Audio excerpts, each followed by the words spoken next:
All right, so let's dive into this story about Archegos Capital Management. It's a story that really shook up the financial world back in 2021. Yeah, it's pretty wild, right? It is. You might not know the name Archegos, but they were a family office, and they managed to cause massive shockwaves through the whole financial system. They were making huge bets with a crazy amount of leverage. Basically, they were borrowing tons of money to make their bets even bigger, and in the end, it all came crashing down really spectacular. Yeah. What's really interesting about this whole thing is how they were able to stay under the radar for such a long time. Archegos was basically betting on just a small number of stocks. Okay. And they used these complex things called total return swaps. Oh, yeah, I've heard of those. Yeah. So these swaps allowed them to basically benefit from how the stock was doing without actually owning it. And on top of that, they got these really low margin requirements. So all of that together allowed them to secretly build up this enormous position. It was gigantic, and ultimately it just wasn't sustainable. Okay, that's starting to sound pretty risky. Mhm. So how did this whole house of cards actually collapse? And who are the ones left holding the bag when it did? It's kind of like this. They bet big that certain stocks would go up, convince the banks to lend them a ton of money, way more than usual, to boost their bet.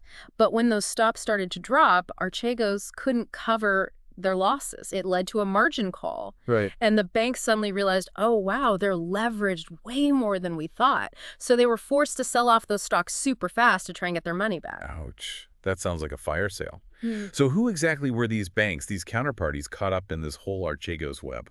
The biggest ones that got hit were Credit Suisse and Nomura. Oh, wow. Yeah. They were left with losses in the billions, seriously hurt their finances. But there's a twist to this. Okay. Deutsche Bank was also involved with Archegos, but somehow managed to escape without any big losses. Wait, really? So Deutsche Bank was in on these same risky swaps but didn't lose big. How did they pull that off? Were they just more cautious than the others? It's honestly kind of a mystery. Yeah. We do know from Deutsche Bank's own documents they were investigated for potential misconduct at first, but they ended up in the clear. However, there are some things that raise eyebrows, like an employee who was using their personal email for Archegos stuff. Oh, wow. Yeah, it raised some internal flags about compliance. It seems like they might have seen the warning signs sooner and acted faster than Credit Suisse and Nomura. So Deutsche Bank had a close call then. But stepping back a bit, the bigger worry is, could there be other Archegoses out there? Are there more hidden time bombs lurking in the system? That is the million-dollar question, right? Yeah. The European Securities and Markets Authority, ESMA, has been warning about increased risk-taking, especially since the pandemic. Right. Asset prices shot up because of low interest rates and government stimulus. Yeah. But ESMA is worried about bubbles forming, fueled by hidden leverage and everyone getting a little too excited. Right. And if those bubbles burst, the fallout could be really bad. Okay, I see their point. But ESMA's concerns seem pretty general. Do they have any specific examples of risky behavior that mirror what Archegos was doing? Well, they are particularly concerned about how complex these financial instruments are getting and the rise of non-bank entities, like hedge funds and family offices. Right, right. These guys often don't have as many regulations as traditional banks, making it harder for regulators to keep track of them and figure out how much risk they're taking. So in a way, they're operating in a similar way to Archegos, using complex things to build up huge positions without anyone really noticing. Exactly. The lack of transparency is what makes it so worrying. It could be hiding a lot of systemic risk. That makes a lot of sense. So we have these potential copycats out there, potentially using similar tactics to Archegos. Yeah. What does that mean for the financial system as a whole? The biggest fear is a similar collapse triggering a domino effect. Losses spreading through the whole system and possibly leading to another financial crisis. Right. It all comes down to how interconnected everything is. Remember those total return swaps? Yeah. They create a web of bets and obligations that are all linked. If a major player fails, like Archegos did, it can pull everyone else down with it. That's a pretty sobering thought. Mm-hmm. So we have the Archegos counterparties still recovering, and this threat of copycat strategies looming. What can be done to prevent another Archegos situation?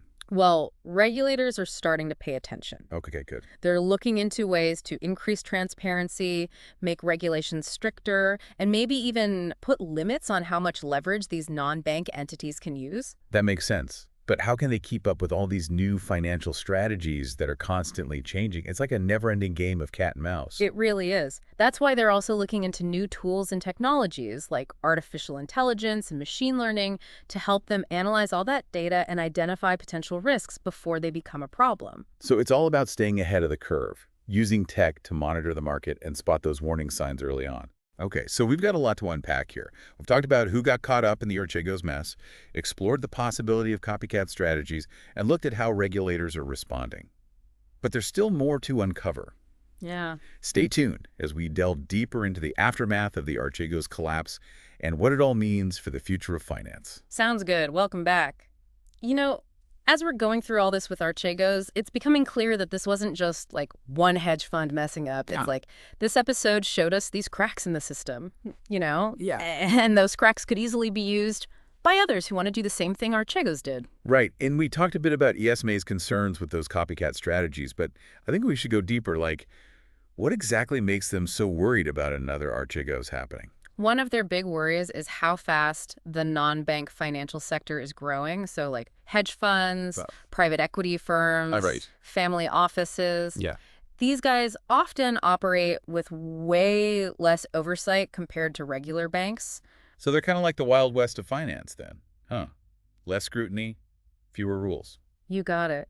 And that lack of transparency makes it super hard for regulators to figure out what risks they're taking. Right. Like, are they using tons of hidden leverage?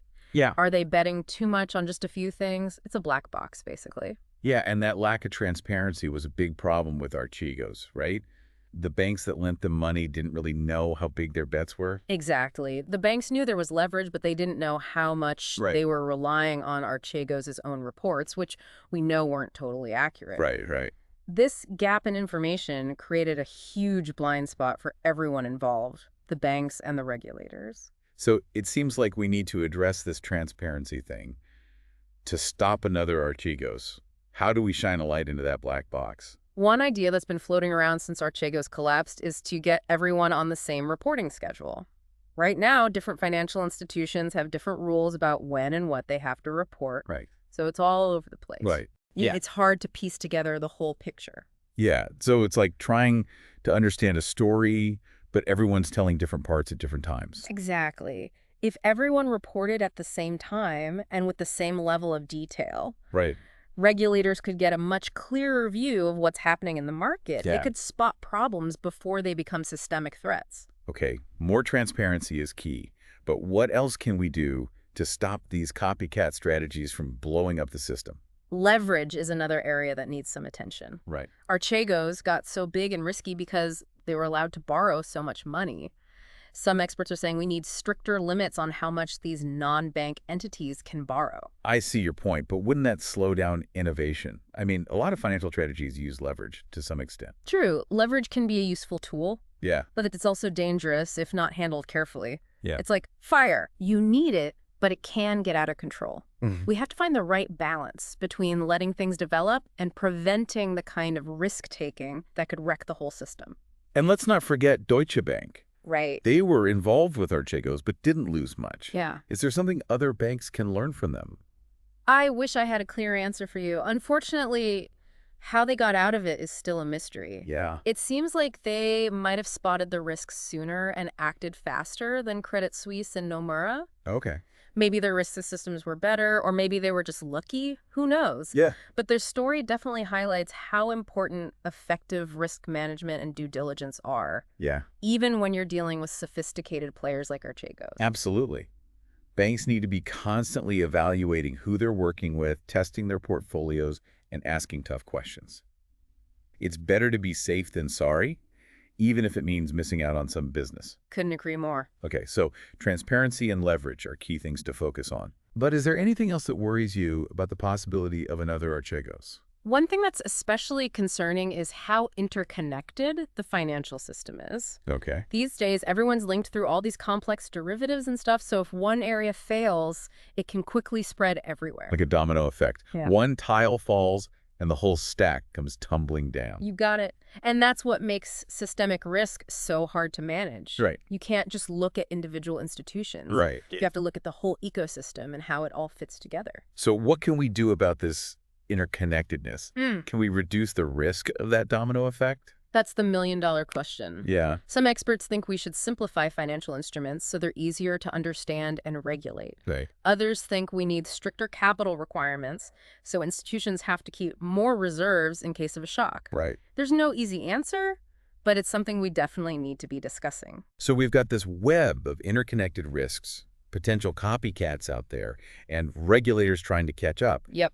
What does all this mean for the average person? Someone who isn't managing a hedge fund or working as a regulator? That's a really important question. The Archegos episode, even though it might seem far removed from our everyday lives, shows us just how fragile the financial system is. Right. It reminds us that even things that seem unrelated can have a ripple effect and impact us all. So it's recognizing that we're all part of this system, even if we don't always see it. Absolutely. The choices made by regulators, policymakers, and financial institutions affect our jobs, our savings, and how the whole economy is doing. Right. It's so important to stay informed, understand the risks, and be part of the conversation about creating a financial system that's more stable and fair for everyone. That's a great point. I think that's a good spot to take a pause and let our listeners think about all this. We've covered a lot, from who got caught up in the Archegos mess to the systemic risks from copycats. In our last part, we'll look at what's being done to stop another Archegos and what it all means for the future of finance. Stay tuned. Welcome back to the Deep Dive. We've spent this episode really digging into the Archegos collapse and what it means for the whole financial system. We saw how this whole thing exposed some serious weaknesses, especially when it comes to transparency, leverage, and how interconnected everything in the markets really is. Yeah, that's right. And what's really worrying is that there could be others out there using the same tactics as Archegos to build up these massive hidden positions. If those positions were to fall apart, we could be in for another big shock to the system. That's a scary thought. So what's being done to stop it from happening again? What are regulators doing to reduce these risks and make the system stronger? One of the main things they're focused on is making things more transparent, especially for those non-bank financial institutions like hedge funds and family offices. Remember, these guys often operate with a lot less oversight than traditional banks, which made it really tough to keep track of what Archegos was doing. Right. They were able to fly under the radar for a while before everything blew up. So how do we bring these players out into the open? Well, regulators are looking at a few different options. One idea is to get everyone on the same page when it comes to reporting. Make all financial institutions disclose their positions with the same level of detail and on the same schedule. This would give regulators a much clearer and more up-to-date picture of the market, making it easier to spot potential problems like bubbles and risky concentrations. Makes sense. Having everyone on the same page would definitely help reduce those blind spots. But what about leverage? We've talked a lot about how Archegos was able to make those huge bets using borrowed money. Are there any plans to put some limits on that? Definitely. Regulators are seriously thinking about stricter limits on leverage, especially for those non-bank entities. This could involve setting caps on how much debt they can take on or requiring them to put up more collateral for certain trades. The goal is to stop them from building up those dangerously big and interconnected positions that could threaten the stability of the whole system. It sounds like regulators are taking a multi-pronged approach here, tackling both transparency and leverage. But is that enough? What about the complexity of the financial system itself? It seems like that complexity is part of what makes it so vulnerable to systemic risk. You're absolutely right. The financial system has gotten incredibly complex over time, with new instruments and strategies and connections popping up all the time. It's tough for regulators to keep up, and it creates more opportunities for hidden risks to build up. So what can we do about this complexity? Is there a way to simplify things without stifling innovation? That's a tough one. Some people think we should try to simplify those financial instruments, make them easier to understand and regulate. Others think we need stricter rules about how much capital institutions have to hold so they can better weather any shocks to the system.